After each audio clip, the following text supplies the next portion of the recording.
Hey guys, David here. Welcome to Digital Outlook, where you're gonna find the best community in all of crypto. In today's video is XRP about to go parabolic. So guys, without further ado, why don't we get to it?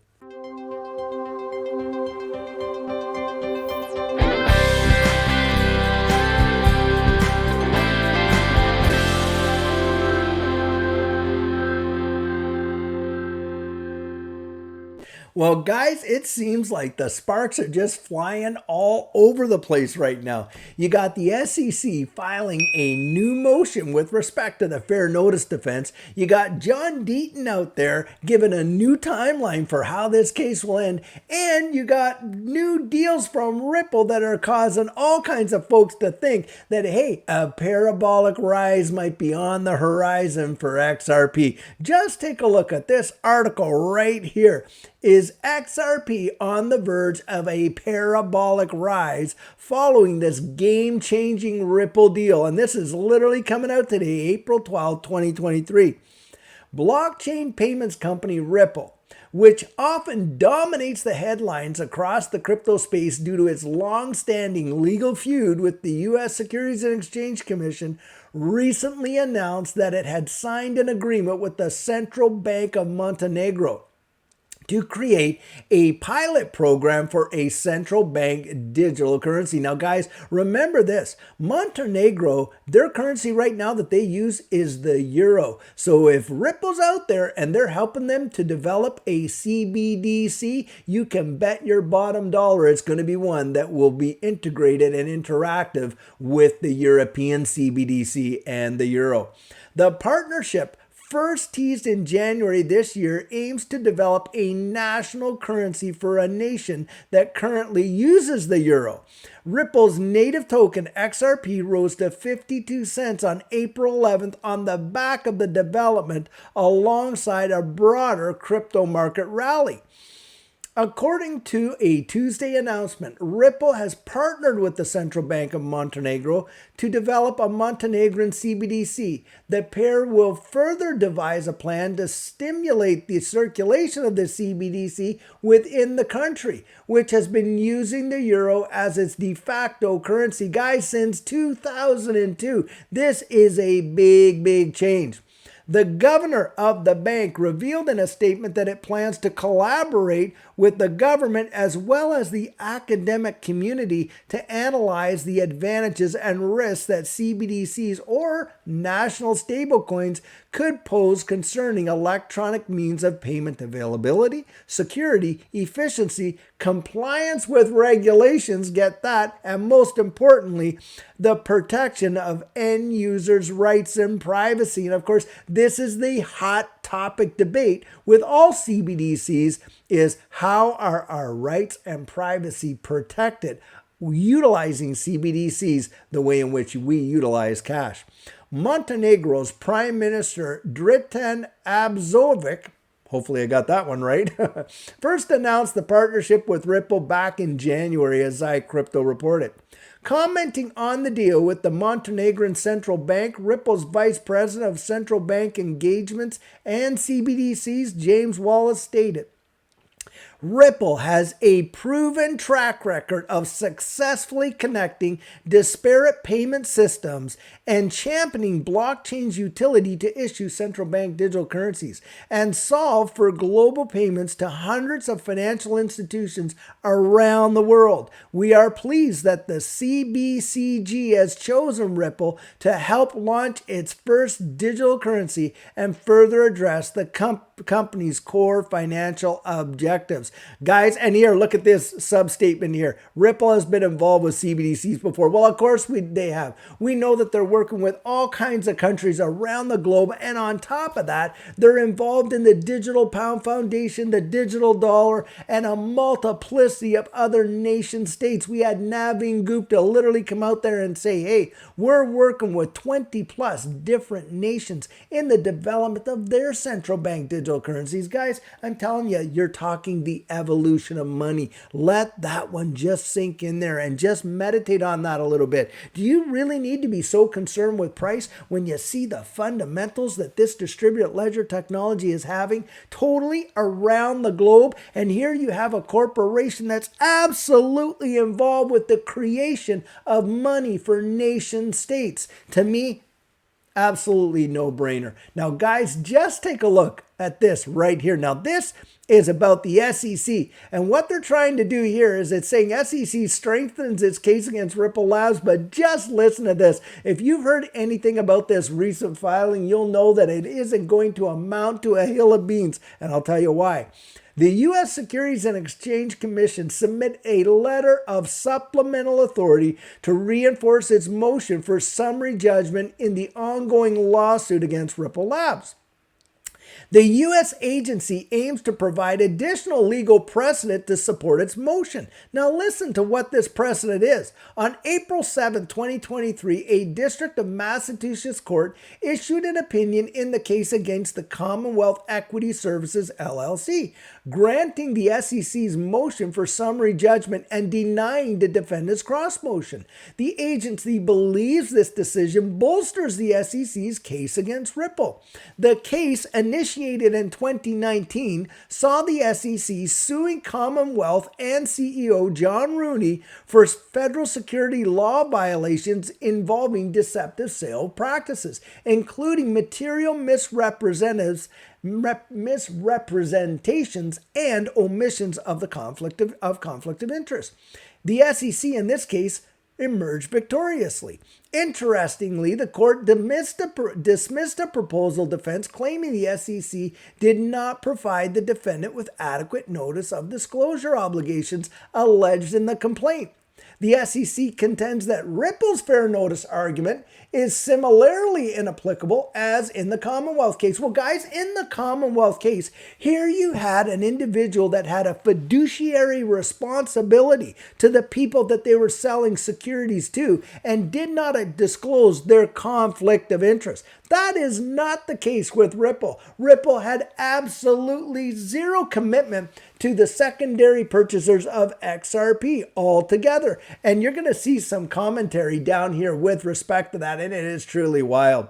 So listen to this. Commonwealth argued that a 50-year-old Supreme Court precedent on disclosure obligations was inadequate in justifying fair notice. However, the court ruled in favor of the SEC, determining that fair notice was given. The agency asserts, first, it's holding that long-standing Supreme Court precedent can provide fair notice is identical to the SEC's position in this case, that Howey and its progeny provided defendants with sufficient fair notice to defeat their constitutional defense. Now, thus, the SEC believes the Commonwealth decision offers additional authority for dismissing Ripple's fair notice defense and granting the SEC's motion for summary judgment. And they submitted a letter to Judge Torres basically saying so. Now, listen here. The XRP legal community does not perceive any strong arguments in the letter. As previously reported, attorney Jeremy Hogan believes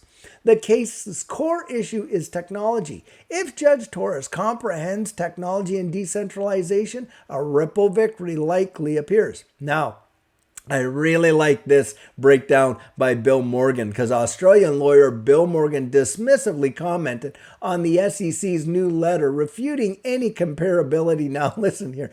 If you think that there is a fact similarly in selling an asset like XRP in a market which is 13 years old to buyers whom it owed no post-sale obligations and a case in which an investment advisor failed to make all necessary disclosure of potential conflict of interest from which it benefited to retail investor clients to whom it owed fiduciary duties and whose funds it managed, feel free to be anxious about the SEC bringing this case to Judge Torres' attention. Guys, come on. Does Ripple hold any obligation toward, is there any fiduciary responsibility to us as secondary purchasers of XRP? No, there's not. Now, guys, are they actually managing our assets for us? No, they're not. Now, is there any kind of funds that we've given to Ripple that they're managing, or our XRP, or any of that? Are we getting dividends? Is there any promises from Ripple regarding our secondary purchases of XRP? Come on, guys, we know there's none of that. It's not like this guy who actually withheld some really fundamental information from people that he did have a fiduciary responsibility to and was managing their funds. That is a crucial difference. Now, Fred Rispoli, founder of HODL Law, stated that the letter is not super on point, but could result in further delays in the ruling. Throughout the case, Judge Torres has consistently allowed the opposing party time to respond to the opposing party's supplemental brief. Rispoli asserts that Ripple could file a response in under 2 hours, but anticipates some delay. Now, at the time of the writing, XRP price stood at just over 50 cents at 50.84 cents. Now, something, guys, that I came across today that really piqued my interest, especially concerning what's been going on the last 2 years with Ripple and all this SEC lawsuit, is this right here. Just take a look. Ripple surpasses 45 university partnerships and 1,000 funded research projects. This is phenomenal. Guys, you would think if they were chasing down this lawsuit and they were really intimidated by it, do you think that they would continue on with these partnerships with major universities? And do you think that they would fund 1,000 research projects? Unbelievable. Listen here. California-based fintech firm Ripple Labs has recently announced that its university blockchain research initiative, since its inception in 2018, has supported more than 45 university partnerships across 20 countries and funded over 1,000 research projects. Launched in June 2018, the University Blockchain Research Initiative aims to accelerate academic research, technical development, and innovation in the realms of blockchain, cryptography, fintech, and digital assets. The initiative, which initially committed to more than $50 million in funding, provides financial and technical resources to research institutions and universities worldwide, fostering the development of curricula, collaborative industry research, and the exploration of blockchain technology applications. Since its launch, UBRI has reportedly facilitated the introduction or expansion of up to 345 courses, underlying its far-reaching impact. The initiative began with 17 universities in 2018 and expanded rapidly, adding 11 more institutions in early 2019, including prestigious names such as Carnegie Mellon University, the University of Kansas, the National University of Singapore, and Cornell University. Despite facing litigation from the United States Securities and Exchange Commission in December of 2020, Ripple Labs continued to expand the UBRI program, forging new collaborations and solidifying its commitment to the academic community. Last month, XRP's price bucked a bearish trend in the wider cryptocurrency sector as Ripple's chief legal officer, Stuart Alderati, explained that the most recent ruling in the case left him feeling more confident than ever about Ripple's chance of winning. Ripple is a major player in the XRP space. That is something really fun. A lot of people think Ripple and XRP are synonymous. No, Ripple may be the biggest user of XRP, but remember, guys, XRP and the XRP ledger is used by 7,000 other entities in businesses, and that is a fact, and it's a big deal in this case. Now, as Crypto Globe reported, the XRP ledger, a decentralized open source blockchain platform designed for fast and efficient cross-border transactions, has recently surpassed the 79 million ledger milestone as its adoption grows. Guys, come on. If you thought that Ripple was intimidated in a big way by this SEC lawsuit against them, would they have really continued going forward with deals like this, partnering with all these universities, putting over $50 million into funding and all that kind of stuff for over 1,000 different research projects? Not a chance. Now, on top of that, think of the advertising that they've been doing worldwide. Look, you're watching it in New York City, you're seeing it in London, you're seeing it in Dubai, you're seeing it in major fintech capitals around the world. This is not an organization that thinks it's on its way out. It thinks it's on its way up. And guys, they are making progress like absolutely crazy. So in my view, I am absolutely stoked with what's going on. And I absolutely believe that this letter that the SEC submitted to Judge Torres is going to have absolutely minimal bearing on the outcome of this case whatsoever. And on top of that, guys, hey, look, we get more adoption like we've been getting, we very well could be on the verge of a parabolic rise, because I'll tell you, if we get this decision like everyone thinks we're going to get before the end of the half of this year, and it comes out that even the secondary market sales alone for XRP are not securities, in my view, it is just going to take off, and how. And I'll tell you what, guys, I'm ready for it, and I sure hope you're sitting there and you're ready for it too.